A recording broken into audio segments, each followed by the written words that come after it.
तो इस देश के युवाओं को यह बहुत ध्यान रखने की जरूरत है कि उनका कब कौन कहां किस तरीके से इस्तेमाल कर रहा है। और आप लोग एक बात को याद रखिए कि आप लोग को किसको कितनी पावर देनी है, इस चीज पे आप लोग थोड़ा सा दिमाग लगा लिया करिए। ऐसा मत किया करिए कि आंख बंद करके कोई किसी को फॉलो कर रहा है तो आप लोग भी उसको फॉलो कर लें। जो मेरी एक पर्सनल रीडिंग है वो ये है कि अभी हाल ही में नीट का पेपर जब लीक हुआ तो उसके बाद युवाओं के अंदर बहुत आक्रोश था, बहुत गुस्सा था सरकार को लेकर के। सडनली जो है अरविंद केजरीवाल मीडिया के सामने आते हैं और बोलते हैं कि नेपाल और बांग्लादेश में युवाओं ने मिलकर तख्ता पलट कर दिया था, तो आखिर हम हिंदुस्तान में ऐसा क्यों नहीं कर सकते।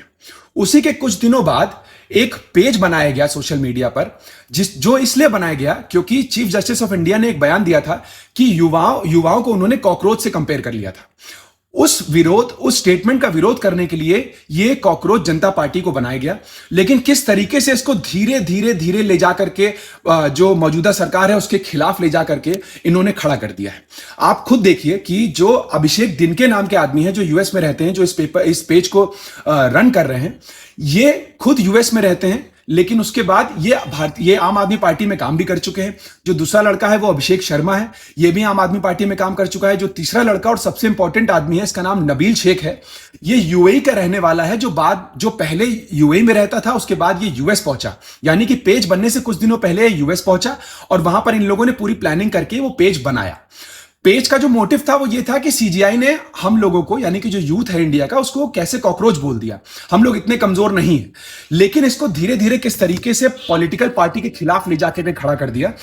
ये मैं आपसे इसलिए कह रहा हूं क्योंकि जब इनसे ध्रुव राठी के बारे में सवाल पूछा गया तो इन्होंने जवाब दिया कि ध्रुव राठी जो भी बोलते हैं वो सही बोलते हैं। मैं उनको पूरी तरीके से सपोर्ट करता हूं और मैं उनको पूरी तरीके से मानता हूं कि वो जो बोल रहे हैं वो सही बोल रहे हैं।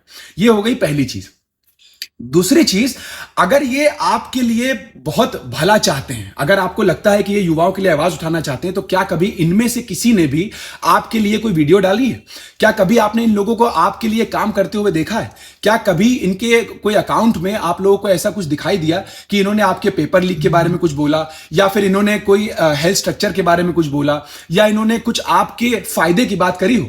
ऐसा कुछ भी आप लोग को दिख रहा है? ऐसा कुछ भी आप लोग को नहीं दिखेगा, क्योंकि मुझे ये ऐसा लगता है कि पर्सनली इस पेज को इसीलिए बनाया गया है ताकि ये आने वाले इलेक्शंस में पॉलिटिकल पार्टी को डिफेम कर सकें। यानी कि ये एक प्रॉपर एजेंडा समझ में आता है जो कि युवाओं को गुमराह करने के लिए बनाया गया है। अब इस पर आपकी क्या प्रतिक्रिया है, ये आप बताइएगा।